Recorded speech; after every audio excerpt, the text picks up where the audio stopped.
कुंज बिहारी श्री हरदास। आज हम बात करेंगे कि एक वैष्णव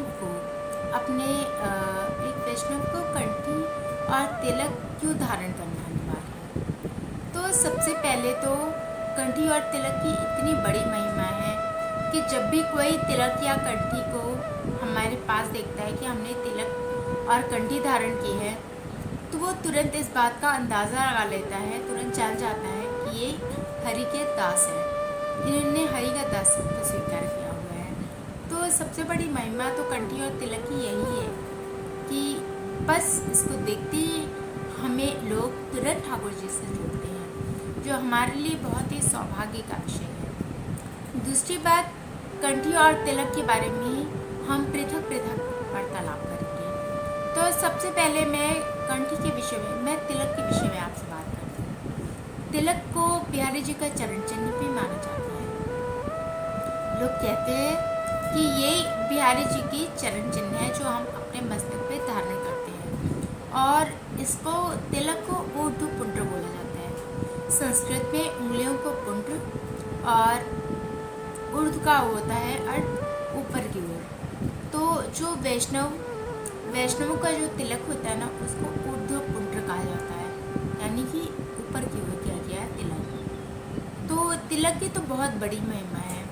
तो एक छोटा सा प्रसंग मैं आप सबको सुनाना चाहूँगी।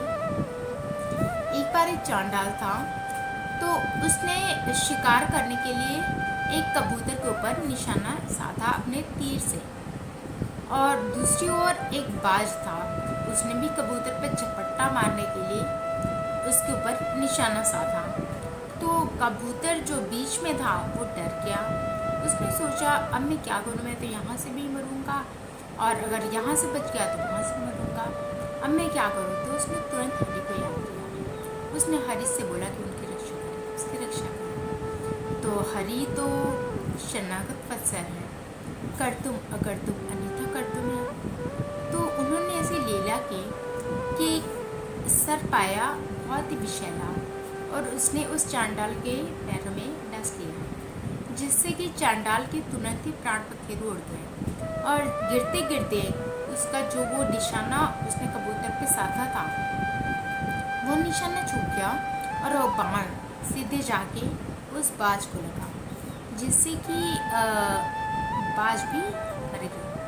और बाज जब गिरने लग गया आसमान से ज़मीन पे, तो उसके पैर चांडाल के मस्तक पे कुछ ऐसे लगे, उसके पंजे, कि मस्तक पे उसके तिलक का ऊर्ध्व पुंड्र का निशान बन गया। और जैसे ही वो निशान बना, तुरंत ही ठाकुर जी के पार्षद वहाँ आ गए। उन्होंने यमदूतों से वार्तालाप की। यमदूत भी वहाँ आए, क्योंकि चांडाल तो जघन्य पापी था, उसने हमेशा बहुत पाप किए थे, आता ही था। तो इसलिए हम वहाँ पहले से आए थे कि अगर ये मरेगा तो इसको हम ले जाएंगे। और उसी टाइम पे जैसे ही उसके मस्तक पे वो ऊर्ध्व पुंड्र का चिन्ह बना, तो पार्षद आए ठाकुर जी के, उन्होंने यमदूतों को वहाँ से मार के भगा दिया, और फिर वो उसके चांडाल के सूक्ष्म शरीर को अपने साथ ले गए। तो तिलक की यही महिमा है। स्कंद पुराण के अनुसार ठाकुर जी ने स्कंद पुराण में कहा है कि जब किसी के मस्तक पर ऊर्ध्व पुंड्र होता है, जब उसके मस्तक पर तिलक होता है, तो यम के दूत उसको स्पर्श नहीं कर पाते, फिर वो मेरे धाम आने का अधिकारी होता है, वो मेरे ही धाम आता है, चाहे उसने कितने भी पाप किए हों। अगर अंत समय पे उसके मस्तक पे ऊर्ध्व पुंड्र है तो मेरे धाम है। और इसी तरह से जो हमारे मस्तक पे तिलक धारण करना हमको अत्यंत आवश्यक है। अब हम बात करेंगे कंठी की, कि हमें कंठी क्यों पहननी चाहिए। तो सबसे पहले तो कंठी जो तुलसी से बनी होती है, तुलसी यानी हरिप्रिया। तो हरिप्रिया जब हमारे गले में होती है ना, तो जिस टाइम हम स्नान करते हैं, तो जो पानी कंठी को स्पर्श करके हमारे देह पे जाता है ना, तो वो समस्त तीर्थों के जल के स्नान का हमको फल प्राप्त होता है। हमको तुरंत ही, मतलब अगर हम डेली कंठी पहन के स्नान कर रहे हैं, तो आप सोचो, आप डेली तीर्थ में स्नान कर रहे हैं, तो बहुत बड़ी महिमा एक तो कंठी की ये है। दूसरे कंठी की और भी महिमा है। जैसे मैं आपको एक प्रसंग सुनाती हूँ कि एक बार एक राजा थे, हिंदू राजा।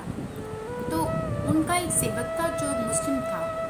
तो उन्होंने अपने सेवक के गले में तुलसी की कंठी देखी, तो उन्होंने उस सेवक को बुलाया और उससे पूछा कि भाई तुमने ये तुलसी कंठी क्यों धारण की हुई है। तो उसने बोला कि महाराज, कल जब मैं राजमहल से अपने घर को जा रहा था, उस टाइम मैंने दो बहुत ही भयंकर यमदूतों को नगर के बाहर देखा।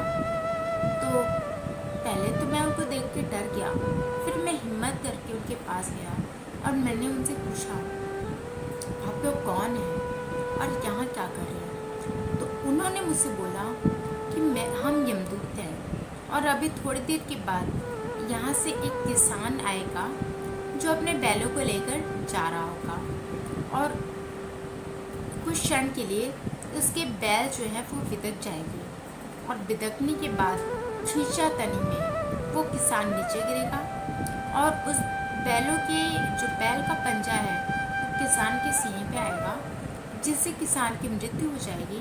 तो हम उसी को लेने के लिए यहाँ आए हैं। तो जब मुसलमान सेवक ने ये सारी बातें सुनी, तो एक पेड़ के पीछे छुपकर सारी की सारी लीला को देखने लगा।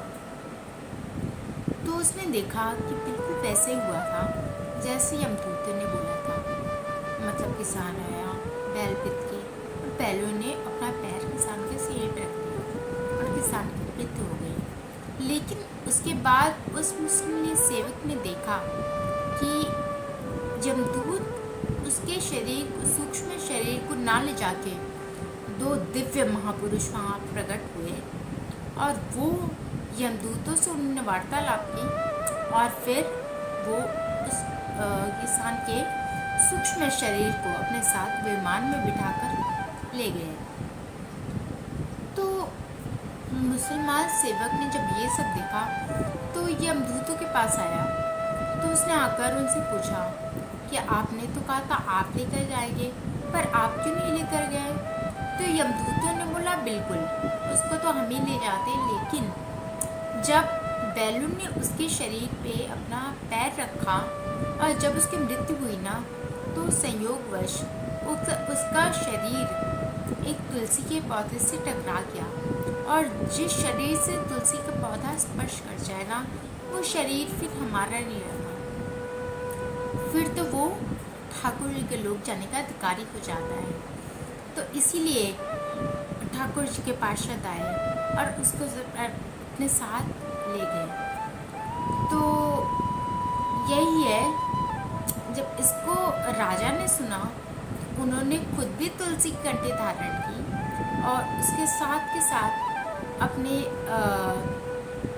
उनके राज में जितने भी लोग थे उन सबको कंठी बांधना अनिवार्य करवा दिया। और एक और प्रसंग भी मुझे याद आ रहा है। एक बार श्रील प्रभुपाद जी, जो कि इस्कॉन के संस्थापक हैं, वो अपने कक्ष में बैठे थे।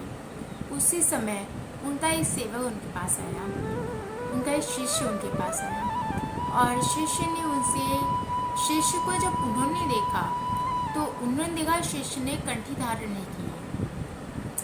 तो वो ऊंची आवाज़ में शिष्य को बोले कि तुमने कंठी क्यों उतार दी। तो शिष्य ने कहा कि प्रभात, कंठी खंडित हो गई थी, उसको मैंने बनाने के लिए रखा है और जब मैं उसको बना लूँगा तब मैं उसको धारण करूँगा। तो प्रभात जी ने उसको डांटते हुए कहा, कभी भी कंठी को अपने आप से दूर ना करो। यदि आपकी कंठी किसी कारणवश खंडित भी हो जाती है ना, तो उसको बनाकर तुरंत आप धारण कर लो, क्योंकि हमें नहीं पता कि हमारा आखिरी समय कब हो, कब ये शरीर काल का ग्रास बन जाए। तो उस वक्त यदि हमारे शरीर पे कंठी ना हुई तो हमें यम का ग्रास बनना पड़ेगा, यमदूतों के साथ जाना होगा। और यदि हमारे पास कंठी हमेशा रहेगी ना, तो हम हमेशा अपने ठाकुर जी के निकाह में रहेंगे और वही लेने हमें, उनके पार्षद ही हमें ले जाएंगे। तो कभी भी कंठी को अपने गले से अलग नहीं करना चाहिए। मैंने गाँवों में कई लोगों को देखा है जो कहते हैं कि भाई आपने कंठी और तिलक के उदाहरण किए, ये तो विधवा स्त्रियाँ धारण करती हैं, लेकिन ऐसा कुछ नहीं, ये पूरी तरह मिथक है। कभी भी ऐसा नहीं होता। कंठी को कोई भी धारण कर सकता है और कैसे भी धारण कर सकता है, बस उसमें कुछ नियम हैं, जैसे कि आप मांसाहार ना करें, अभक्ष पदार्थों का सेवन ना करें, अभक्ष पेयों का सेवन ना करें, आप अनैतिक संबंधों में ना रहें। इस तरह कुछ एक चीज़ें हैं, कुछ एक नियम है कंठी के धारण करने का। बस बाकी कंठी को कोई भी धारण कर सकता है। तो यहाँ आप देखिए तिलक और कंठी का कितना महत्व है। और एक और चीज़ है कि हमारे यहाँ तो यहाँ तक कहा जाता है कि जिस प्रकार सुहागन जो स्त्री होती है ना, वो सूने गले वो पानी नहीं पी सकती। उनके गले में हमेशा कोई चाहे काला धागा ही सही, लेकिन कुछ ना कुछ बंधा होना चाहिए, जिसकी वो हमेशा मतलब बिना कुछ बांधे वो पानी ग्रहण नहीं कर सकती। उसी तरह ये कंठी भी है, हम बिना कंठी को धारण किए हमें जल तक ग्रहण नहीं करना चाहिए। तो इसीलिए कंठी को यदि आप धारण करें तो इन चीज़ों का ध्यान अवश्य रखें। और दूसरी चीज़ है कि एक पतिव्रता स्त्री होती है, एक सौभाग्यवती स्त्री होती है, वो हमेशा कंठी और उसके लिए हमेशा उसका सिंदूर, उसकी बिंदी, उसका मंगलसूत्र, वो उसका गहना होता है, उसका सौभाग्य होता है, वो लोगों को दिखाती है। तो जब एक सांसारिक स्त्री अपने पति के चिन्हों को, सौभाग्य चिन्हों को इस तरह दुनिया को दिखाती है, तो हम तो ठाकुर जी के हैं ना, हमारा कंठी, हमारा हमारा कंठी, हमारा तिलक, ये हमारा मंगलसूत्र और हमारी बिंदी है, तो हम भला इसको दुनिया को क्यों ना दिखाएं। तो इसीलिए हमेशा कंठी और तिलक को हर एक वैष्णव को धारण करना चाहिए ही चाहिए। कुंज बिहारी श्री हरदास।